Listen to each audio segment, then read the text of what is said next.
주사 치료는 면역을 올리는 주사인데요.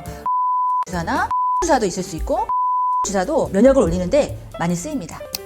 안녕하세요. 산부인과 전문의 박수경입니다. 반갑습니다. 오늘은 많은 분들이 겪어봤지만 정확히는 잘 모르는 헤르페스에 대해 이야기해 보려고 합니다. 혹시 입술 주변에 물집이 생겨 당황했던 기억이 있으신가요? 또는 스트레스를 받으면 반복해서 입안이나 코 주위로 작은 상처가 나는 분들도 계실 텐데요. 그래서 오늘 영상에서는 헤르페스란 무엇인지, 그리고 단기간에 헤르페스를 호전시키는 방법들에 대해 알아보겠습니다. 병원 치료부터 약물, 집에서 할 수 있는 관리법, 재발을 막는 팁까지 과학적 근거를 바탕으로 모두 알려드릴게요. 중간중간 최신 연구에서 나온 꿀팁들도 소개해드릴 테니 꼭 끝까지 시청해주세요. 헤르페스는 주로 두 가지 형태로 나뉘게 되는데요. 1형 바이러스는 입술, 코 주위에 물집을 만드는 굳은 포진을 일으키고, 2형은 성기 주변에 헤르페스를 일으키는 경우가 많습니다. 헤르페스는 전염성이 있는 질환이기도 합니다. 주로 물집이 난 피부와 피부가 맞닿는 접촉을 통해 일어나는데요. 예를 들어 1형 바이러스인 입술 헤르페스는 키스 또는 구강성교를 통해 옮을 수 있고, 2형 헤르페스는 주로 성관계를 통해 감염됩니다. 물집이나 궤양이 있는 활동기에는 바이러스 양이 많아 전염성이 높으므로 이 시기에는 스킨십이나 성접촉을 최소화하고 개인 위생에 특히 신경 써야 합니다. 심지어 증상이 없을 때도 바이러스가 소량 배출되어 남한테 옮길 수 있는데요. 실제 연구에서는 헤르페스의 무증상 상태에서도 바이러스가 간헐적으로 배출되고, 2형 헤르페스 전파의 상당수가 이런 무증상 배출 시에 발생한다고 합니다. 자, 그러면 헤르페스 증상을 곧바로 완화시키는 방법은 없을까요? 헤르페스는 완치가 어려운 대신 초기에 적절히 치료하면 증상 기간을 대폭 줄이고 통증이나 전염 위험도 대폭 낮출 수 있습니다. 상황별로 어떻게 대처하면 좋은지 하나씩 알아볼까요? 첫 번째 방법은 약물 치료입니다. 내일 당장 소개팅이 있거나 친구를 만나는데 갑자기 헤르페스가 올라왔다? 그런데 병원을 갈 시간이 없으시다면 처방전이 필요 없는 약국의 약을 써보시는 것이 좋습니다. 이 중 몇 가지를 알려드릴 텐데요.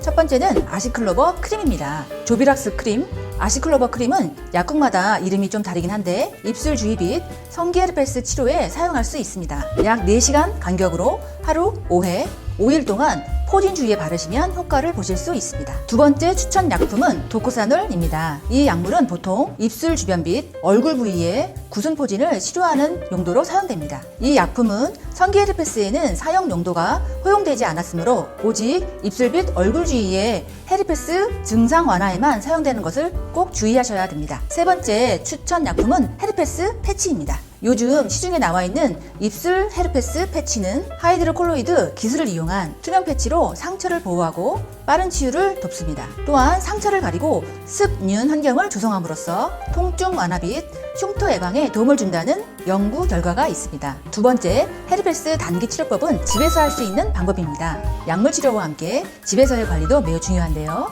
사실 대부분의 경미한 헤르페스는 특별한 치료를 하지 않아도 깨끗하고 건조하게 유지하는 것만으로도 자연 치유되는 경우가 많다고 해요. 그만큼 위생관리가 기본이라는 뜻인데요. 첫 번째 방법으로 가장 중요한 것은 물집이나 상처 부위를 항상 청결하게 유지하는 겁니다. 순한 비누와 물로 하루에 몇 번 부드럽게 씻은 후 완전히 잘 말려주는 것이 좋습니다. 이것만으로도 2차 감염을 예방하고 상처가 덧나지 않게 회복에 도움을 줍니다. 두 번째, 집에서 할 수 있는 방법으로 냉찜질을 해보는 겁니다. 깨끗한 수건으로 아이스팩이나 얼음을 감싸서 하루 몇 차례 약 15분 정도 물집 주위에 대주면 염증과 통증을 줄이는데 효과적입니다. 단, 얼음을 직접 피부에 대면 동상이 생길 수 있으니 반드시 천에 감아서 사용하셔야 됩니다. 원장님, 어떤 처방이나 어떤 치료가 들어가나요? 일단은 발생 부위를 소독하고요. 그 다음에 포토세라피라고 적외 치료해서 건조하게 좀 만들어드리고, 그 다음에 약물 치료, 연고 치료, 주사 치료로 나눠집니다. 어떤 주사를 많이 맞으시나요? 주사 치료는 면역을 올리는 주사인데요.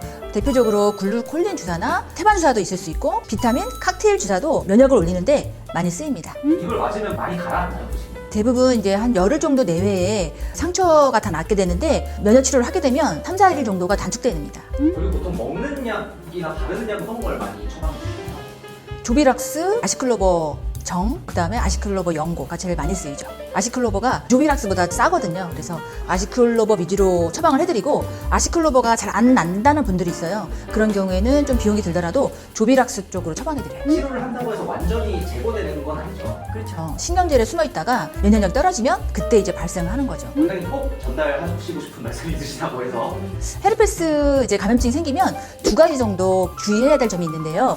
한 가지는 헤르페스 감염이 단독 감염이 거의 없고 대부분 무리를 지어서 감염되기 때문에 꼭 헤르페스 이외에도 다른 성병이 있는지 같이 검사해 보셔야 됩니다. 그리고 두 번째는 임신했을 때 헤르페스 증상이 나타나는 거에 대해서 주치의한테 본인이 예전에 헤르페스 감염이 된 적이 있다라고 말씀드리는 것을 권해드립니다. 왜냐하면 이제 임신 말기에 정상 분만을 준비할 시기에 만약에 외음부에 헤르페스의 증상이 있으면 제왕절개에 적응증이 되기 때문입니다. 질식 분만을 하다가 아기한테 감염이 일어날 수 있거든요. 그래서 그런 경우에는 제왕절개 적응증이 될 수 있으니까 임신했을 때는 꼭 주치의한테 말씀해 주시는 것을 권해드립니다. 그러면 헤르페스가 걸리신 분들은 웬만하면 제왕절개를 하시는 아니에요. 면역 관리가 잘 되고 임신 말기 분만 시기에 외음부에 헤르페스 증상이 없다면 질식 분만도 시도할 수 있어요. 자, 여기까지 헤르페스 단기 치료법에 대해 말씀드렸습니다. 사실 현재까지 헤르페스는 예방할 수 있는 백신이나 치료법이 완성되지 않은 상태입니다. 그러나 희망적인 소식도 있는데요. 최근 연구자들이 유전자 기술로 감염된 헤르페스를 제거하려는 시도를 하고 있는데 실험실 연구에서 바이러스의 90% 이상을 제거하고 재활성화를 억제하는 성과가 보고되기도 했습니다.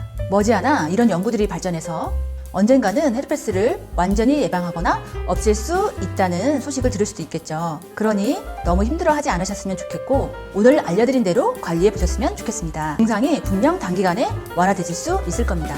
오늘도 감사했습니다. 지금까지 산부인과 전문의 박수경이었습니다.